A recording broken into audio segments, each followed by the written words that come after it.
खुलुमबाय गोजोन फुंबिलिनि बयनिसिमबो गाहाम हामलायनायजों लोगोसे नोंथांमोनखौ आंनि एसबी बड' निउज चेनेलाव बयखौबो बरायबावनाय थाबाय। आं सिबिरानि ब्रह्म नोंथांमोननि थाखाय आं फिन गोदान खौरां लानानै फैबावबाय। आसा खालामो खौरांखौ नोंथांमोना जोबजासिम नायलांगोन। रायजोनि शिबसागर, चराइदेव आरो जरहाट बेफोर जिल्लानि दाब दाब जायगाफोराव बा गोबां गामिफ्रावनो दैबानाजों लोमसावनानै दङ, जायनि थाखाय गोबां सुबुङानो भुगिनानै दङ। दैनि सिङाव गोबां गामिया थानो गोनां जादों। उखुमसे गाहाम दै लोमसावदों। लामा सामा न' बां गासैबो दैजों लोमसावजोबनायखौ नुनो मोन्दों गोबां गामिफ्रावनो। आसामनि गिबि मन्थ्रि डक्टर हेमन्त बिश्व शर्मा बिथाङाबो बेफोर ओनसोलाव नायगिदिंहैदों। नागालेण्डआव जोमै बेफ्रुनाय बा गोबां अखा हानायनि जाहोनाव हाजोनिफ्राय गाहाय फारसे दै बोहैख्लायनायनि जाहोनावनो बेफोर जिल्लाफोराव दैया लोमसावफैदों। बासन बर्तन, न'आव थानाय जिब जुनार बायदिफोरखौ रैखा खालामस्लाबनो हायाखै। सुबुङा खुनुरुखुम गाव गावनि जिउखौ रैखा खालामनो हादों। न'आव थानाय सि जोम, फरायसाफोरनि गाननाय जोमनाय, बिजाब, मुवा बेसाद बेफोर गासैबो दैजों गोजावलांजादों आरो सिजोबदों। न' बाङाबो खायफानिया बुखारलांजानो गोबां जादों। बेबायदिनो गोबां सुबुङा जिउबो खोमानो गोनां जादों, लोगोसे धोन सम्पतिनि खहाबो जादों। माखासे जायगायाव आर्मि, एनडिआरएफ आरो एसडिआरएफआ थांनानै रैखा खालामनायनि हाबाखौ मावहैदों, नाथाय गासैबो जायगायावनो बिथांमोनहा रैखानि थाखाय थांजोबनो हायाखै। गोबां जायगायावनो गोबां दैबाना जानायनि थाखाय बिथांमोनहा थांजोबनो हायाखै। बे खोथाखौ बिथांमोनहाबो सिमान लादों। सोरखारनिफ्राय जेसे हायो एसेबां मदद होनो थाखाय सोरखारा फोरमायथियो। हाजोनिफ्राय हरखाब दै फैनायाव खायफाया बिफां सायाव गाखोनानै गाव गावनि जिउखौ रैखा खालामदों। खायफाया न'नि उखुम मुदायाव गाखोनानै गाव गावनि जिउखौ रैखा खालामनो मोन्दों। रिपर्टनि बायदिब्ला दासिम फ्राय 50नि बांसिना दैबानाजों जिउ खोमानो गोनां जाबाय। बेनि मादाव शिबसागराव 14, चराइदेवआव 6, जरहाटआव 7, धेमाजियाव 2, गलाघाटआव 2, सनितपुराव 1, कार्बि आंलंआव 1, बेबायदिनो गासै 50नि बांसिना जिउ खोमानो गोनां जाबाय आरो दासिमबो दाब दाब जायगायावनो दैबानाजों जिउ खोमानो गोनां जानाय सुबुंफोरनि गोथै देहाखौ बोखांनो मोनगासिनो दं होननानै मिथिहोदों। आसामनि आरो इण्डियान बक्सिंनि थाखाय मोनसे गोजोनथाव खौरां आरो गोग्गाथाव खौरां।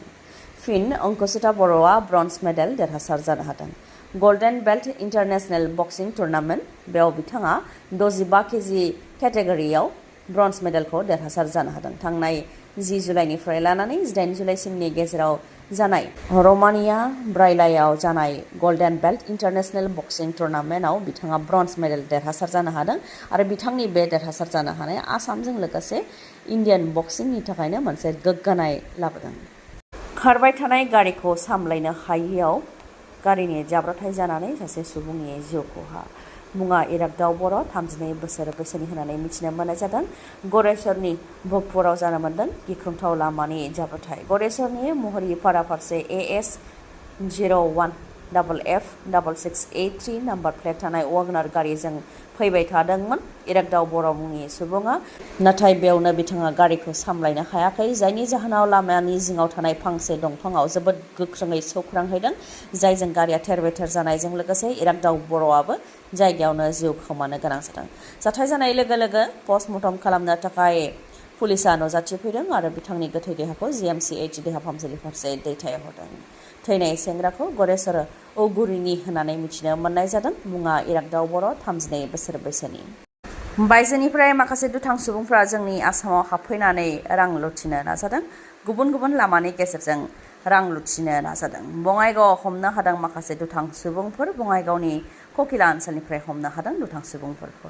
दुथां सुबुंफोरा क्राइम इनभेस्टिगेसन डिपार्टमेन्टनि बटखौ गारियाव सिथाबनानै गिदिंथिंबाय थादोंमोन आरो खायफा सुबुंनिफ्राय सिगि सग' खालामनानै रांबो दाबि खालामदोंमोन। ओनसोलाव बेबायदि गिदिंथिंनानै हाराहास्ति खालामबाय थानायखौ लानानै ओनसोलनि सुबुंफ्रा पुलिसनो खौरां हरदोंमोन। बेनि उनावनो पुलिसा फैनानै हमफैदों। हमनानै उनाव सोंनाय फिननाय लानायाव मिथिनाय बायदिब्ला दुथांफोरा राजस्थाननि थागिबि, मुङा बादब सिं आरो बलराम चौधुरी। दुथांफोरा नंखाय क्राइम इनभेस्टिगेसन डिपार्टमेन्टनि बर्ड लागायनानै गावसोरखौ डिपार्टमेन्टनि मानसि होनानै नंखायै फोलादोंमोन आरो सिगि सग' खालामनानै गोबां सुबुंनिफ्रायनो रां लादोंमोन, बेखौ मिथिनो मोननाय जादों।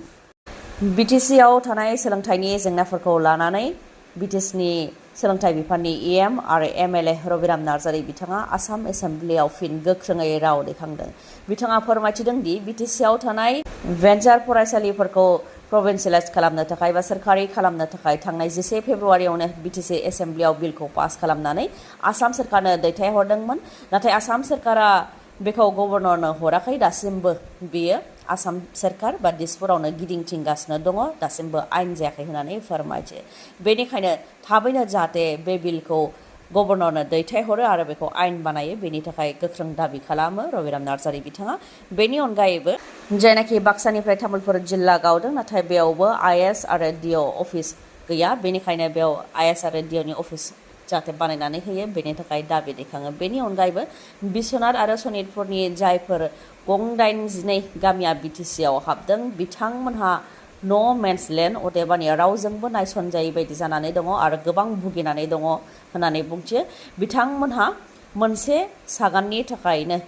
250 किल'मिटार जानथाय हान्थिनानै उदालगुरिनि आइएस डिअ बा डिआइआव फैनो गोनां जायो होननानै फोरमायथियो बेफोर गामिफ्रा बिटिसिआव हाबबाय होननानै आसाम सोरखाराबो नायाखै बेराफारसेथिं बिटिसि सोरखारनिफ्रायबो नांगौ बायदि नोजोर होनो हायाखै जायनि थाखाय बिथांमोनहा गोबां भुगिनानै दङ होननानै फोरमायथियो बेनिखायनो बिश्वनाथ सारियालि सनितपुराव थानाय पेरेन्ट आइएस डिअ डिआइ बेफोर अफिसफोरावनो जाहाथे बिटिसि सेल टेबोल बानायनानै होयो जाहाथे बयनिबो थाखाय सुबिदा जायो बेनि थाखाय दाबि दैखाङो रबिराम नार्जारि बिथाङा क'क्राझारावबो थांनाय 20-25 बोसोरनिफ्रायनो रावबो आइएस गैया रावबो डिस्ट्रिक्ट एलिमेन्टारि अफिसार गैया रावबो डिआइ गैया होननानै फोरमायथियो बिटिसिनि इडुकेसन डाइरेक्टरा गावनो डिअ गावनो डिआइ गावनो आइएसनि खामानिखौ मावनो गोनां जादों गोबां प्रेसार लानानै बिथाङा गावनो बेफोर खामानिखौ मावनो गोनां जादों होननानै फोरमायथियो बेनि अनगायैबो उदालगुरि बाक्सा आरो चिराङाव थानाय डाइटआव दिनैसिमबो डिएलएडनि क्लास होनाय जायाखै बेनिखायनो फोरोंगिरि बेयाव थिसननानै जाहाथे डिएलएड फोरोंथाय होनाय जायो बेनि थाखाय दाबि खालामो बिथाङा लोगोसेनो फोरमायथिबावदि क'क्राझार कलेजनिफ्राय क'क्राझार इउनिभार्सिटिखौ थांनाय 2024 मायथाइयाव आपग्रेड खालामनाय जादोंमोन नाथाय बेयाव सोरखारनिफ्राय सासेखौल' एपइन्ट खालामनाय जादों भाइस चेन्सेलरखौल' एपइन्टमेन्ट खालामनाय जादों बिथांखौ मदद होनो थाखाय सासेखौबो एपइन्टमेन्ट खालामनाय जायाखै होननानै फोरमायथिदों क'क्राझार कलेजनि गोजाम लेक्चारारफोरखौ लानानैनो इउनिभार्सिटिनि क्लासखौ खालामनो गोनां जादों क'क्राझार इउनिभार्सिटियाव गासै 20 बिफान दङ जेराव 38 फोरोंगिरिफोरखौ 10,000 रां होनानै कन्ट्राक्चुयेलावसो लानानै इउनिभार्सिटिखौ सालायनो गोनां जादों होननानै फोरमायथिदों जायनाखि इउजिसिनि नर्म्स बायदियै सासे फोरोंगिरिनि सिङाव 220 फरायसाफोर थानो नांगौमोन नाथाय क'क्राझार इउनिभार्सिटियाव सासे फोरोंगिरियानो 150 फरायसाफोरखौ सामलायनो गोनां जादों बेबायदि गोबां जेंनाजों भुगिनो गोनां जादों बेनिखायनो बेयाव जाहाथे फोरोंगिरिफोरखौ थिसनो बेनि थाखाय दाबि खालामो एमएलए रबिराम नार्जारि बिथाङा जाखांबायना जाखांबाय ओमफ्राय दा माबायदि नुखो सिगां नुदों मोजां नुजोब्बायना सिगांथ' नुवाखैमोन ना नुवाखै आं इसेबो दासो नों दा माबायदि मोनदों बेखौ मोनदों सानसे दाथ' नुजोब्बायना बेल'सै सिगांथ' नुदोंना नुवाखैमोन ना दानि नोंसिनि महरखौ नुवाखै दा नुबाय मोननैबोथ' नुवामोन ना दा नुजोबदों दाथ' मोजां नुबायना ओमफ्राय दा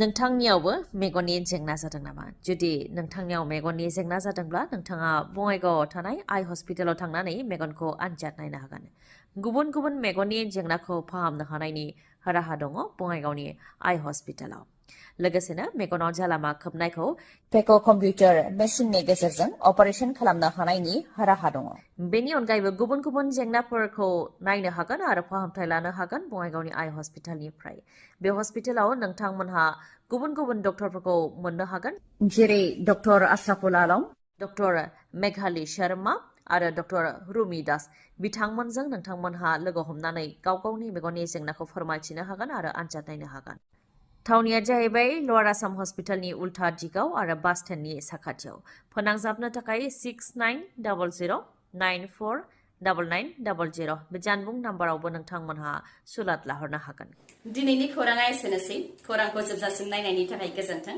नोंथाङा आंनि चेनेलाव गोदानबा सानफ्रामबो फुंनि समाव खौरां मोननो थाखाय चेनेलखौ साबस्क्राइब खालाम आरो बेल आइकनखौबो क्लिक खालाम लोगोसे खौरांखौ मोजां मोनदोंबा लाइक कमेन्ट आरो शेयार खालामनो दाबाव गोजोन्थों